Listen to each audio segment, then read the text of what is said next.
গত পর্বে আমরা এই পর্যন্ত কাজ করেছিলাম। এবার আমরা আরেকটি অপশন দেখব। এখানে দেখুন, আমরা যখন এখানে চুলটি এডিট করেছিলাম তার কিছু রাফনেস এখনও রয়ে গিয়েছে। এই ঠোঁটের সাথে এই পাশে এটা মিলছে না। তো এটি আমরা যদি মেলাতে চাই হিলিং ব্রাশ টুল সিলেক্ট করে, আপনি যদি এখানে রাইট ক্লিক করে ওয়াল ক্লিক করে আপনি যদি এভাবে এই ঠোঁটের এই অংশটি সিলেক্ট করেন, তারপর আপনি যদি এখানে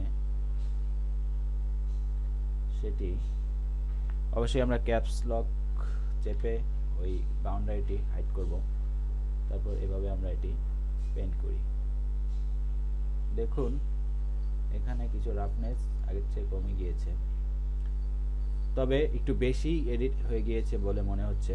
তাই আমরা এখানে এডিট মেনুতে গিয়ে ফেড হিলিং ব্রাশ বা shortcut key shift control F এটি আনি। মনে রাখবেন এই ফেড কমান্ডটি ততক্ষণ পর্যন্ত আপনি পাবেন যখন ব্রাশ ইউজ করার পর অন্য কোনো টুল ব্যবহার না করছেন, অর্থাৎ অন্য কোনো টুল ব্যবহার করার পর এই ফেড অপশনটি আর পাবেন না।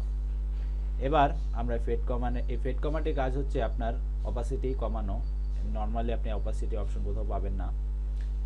অপাসিটি আমরা কমিয়ে 0% করে দেখি। এটা ছিল আগের, এবং আমরা যদি এটি বাড়িয়ে 30% দেই, তারপর দেখুন আমরা কারেন্ট ভার্সনটি দেখতে পাচ্ছি। এভাবে ফেড কমান্ড ইউজ করে আমরা খুব সহজেই অপাসিটি বাড়াতে কমাতে পারি। আরেকটি বিষয়, এখানের যে স্পটটি রয়েছে এই স্পটটি এখনও সুন্দরভাবে এডিট হচ্ছে না। তো আমরা যদি ব্রাশের সাইজটি বড় করে, অবশ্যই ক্যাপস লক ওপেন করে আমরা এখান থেকে আমরা যদি স্পট হিলিং ব্রাশ এই টুলটি ব্যবহার করতে চাই, তো আমরা ব্রাশের সাইজ বড় করে সম্পূর্ণ স্পটটি আমরা সিলেক্ট করি। তারপর এখান থেকে আমরা ক্লিক করি। কিছুটা এডিট হয়েছে, তারপর মন মতো হচ্ছে না। এখন আমরা যদি এই পাশ থেকে আমরা যদি কপি করতে চাই হিলিং ব্রাশ টুল, তারপর অল্ট চেপে আমরা এখান থেকে কপি করি।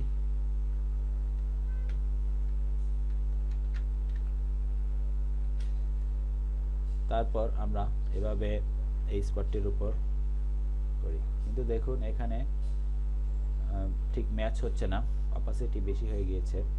তো আমরা যদি কন্ট্রোল শিফট এফ চেপে ফেড কমান্ডটি আনি, তারপর অপাসিটি কমিয়ে 35% দেই, তাহলে দেখুন কিছুটা আগের চেয়ে সুন্দর ম্যাচ হয়েছে। তারপরও সম্পূর্ণভাবে হচ্ছে না। এবার আমরা সম্পূর্ণ নতুন টুল দিয়ে চেষ্টা করব, সেটি হচ্ছে ডজ টুল। ডজ টুল আপনি আরও কিছু অপশন পাবেন, বার্ন টুল, ডজ টুল, শর্টকাট কি ও।